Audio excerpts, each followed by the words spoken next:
Welcome to All-Star 2013. The NBA's best have gathered here deep in the heart of Texas. We're in the great city of Houston. And what a night it's going to be. This is Kevin Harlan. I'm joined by Clark Kellogg and Steve Kerr. And now it's time for the Foot Locker three-point contest. The long-range assassins of the NBA have come together to show off their skills from beyond the arc. For a lot of folks, this is actually their favorite All-Star event. There's a lot of drama. It always seems to come down to the wire. So let's get it on. Well, it's an event that I really enjoy, guys. You know, anytime you get the best shooters in the NBA together to duke it out, it's going to be a good time. And these guys on this roster tonight can all really stroke it. And here goes Kevin Love. Remember now, 60 seconds, 5 racks, 5 balls in each rack, 4 one-point balls, and then the favorite, the 2-point money ball. Well, if my math is right, you've got 5 racks, you've got 6 points on each rack. That gives you an opportunity for a total to max out at 30 points. Looking good. Carry the one. You're right on. Yep. Carry the one, slide that over 0. Yep, that's right, 30. You're right. 6. That's 7.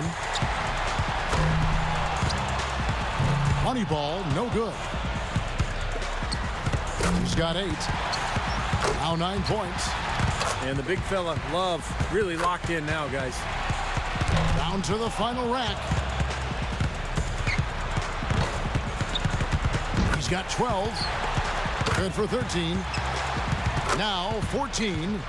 He gets his tally up to 16 points. That was a nice piece of shooting we saw from him out there. Kevin, I think he'd be real pleased with that score. I mean, it can always be a little bit higher, but that was plenty good.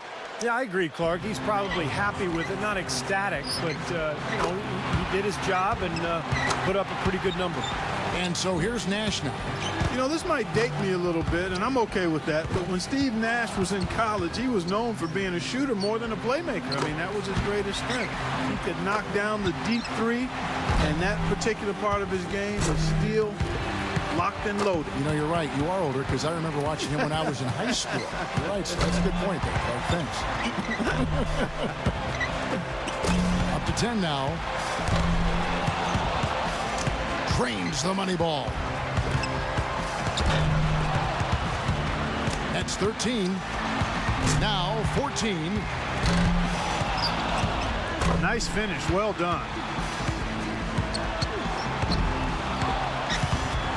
That puts him at the top of the heap. Pushes it to 18. He's at 19. He's able to total 21 points in the round. Boy, he looked great out there, didn't he? Well, we all know how important the money balls are in this event, and he hit 4 out of 5 of them. That's very good work. And here we go with Danny Granger. You know, he's cooled off a bit the last few seasons, but for a while it seemed almost every other shot Granger took was from behind the arc. He's got a little more balance in his shot selection diet now. There's no reason for him to back completely off the 3, though, Kevin, because he's an excellent 3-point shooter. And you see a lot of him, don't you? Yeah. And you like his game. I like where he is right now in his development.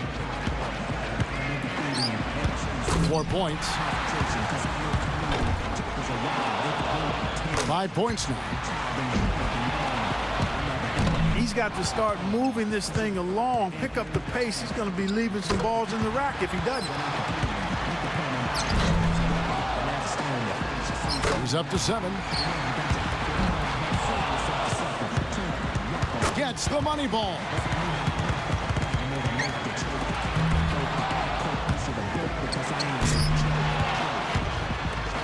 Points on the board. One last rack remains. Ran out of time there. In the end, it's a 12-point round for him. Well, not his finest showing. I think we can all agree he could have done a lot better. Yeah, it seemed like every time he was starting to get into a good rhythm, he just couldn't capitalize on it. He'd quickly fall out of his pace. So it'll be Paul Pierce here. So to stay in it, he needs at least 12 points. Not too high a bar to pass here.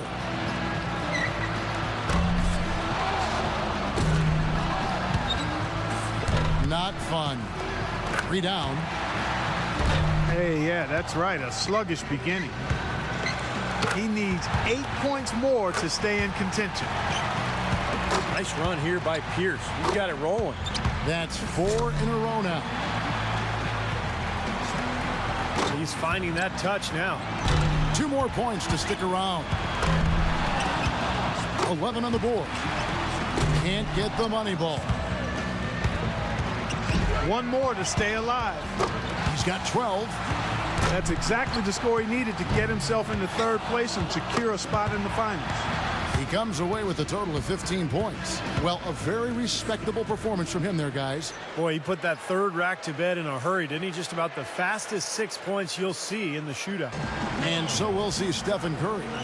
The 2-point balls can be the make or break factor in this event.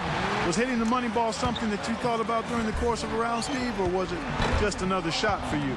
No, it was critical, Clark, and I always tried to take just a split second longer on those money balls just to make sure I held the follow-through, held my focus on the rim before moving on to the next rack. Now is 6. He needs 8 points more. He's got 8. He's got 10. 5 more points to stay in it. 11 on the board. He's got 12. Curry really catching fire now. He's in the zone. He's tied for 2nd. He's in sole possession of 2nd place. Boy, he's really going for it in these last racks. Finishes his last rack with plenty of time to spare. He comes away with a score of 21 on the round. He was really enjoying himself out there that time, guys. 9 makes in a row at the end. That was an incredible finish. So it's Ray Allen ready to go. You know, a lot of people call Ray Allen a born shooter, but it really undervalues the work that he's put in to develop that shot. The work ethic that he displays is really amazing. The routine that he has before each and every game. In the history of this event, I think one moment that anyone who saw it remembers was Craig Hodges hitting his first 19 shots in the semifinal round back in 1991. Yeah, that was unbelievable, Clark. Probably the greatest display of shooting that I've ever seen. I'll tell you what, Hodges did a lot of amazing things in the 3-point contest. He won it 3 times during the 90s. 4 more and he moves on. Rock solid shooting down the stretch. 1 more to stay alive. As it stands now, he's in a tie for 3rd. He tallies 18 points. Guys, hard to find any fault with that display. That was very nice. I mean, he didn't let any misses throw him off. Stayed the course, Steve. He avoided any kind of cold streak. Yeah, and that's the only way to end up with a score like that. You got to keep your momentum going. And so we'll see Ray Allen. He's got to go first here in the finals because he had the lowest score to qualify. But he made it in. Couldn't finish it off, but still put up an impressive number. 24 points for him. He'll take that. Wow, how about that performance, guys? Man, nice work. And you'd really have to say, no surprise to see a shooter of his caliber have that kind of success.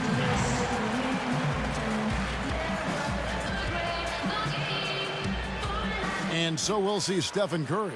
He knows how many points it's going to take to be crowned the champion. Let's see if he can get it done. Slow and steady. Not a good strategy in the shootout. He left so many points out there. 24 points for him. He'll take that. What an unbelievable round. Right away you could tell. So it'll be Ray Allen here. A nice long 60 seconds here in this tiebreaker. You want to get to...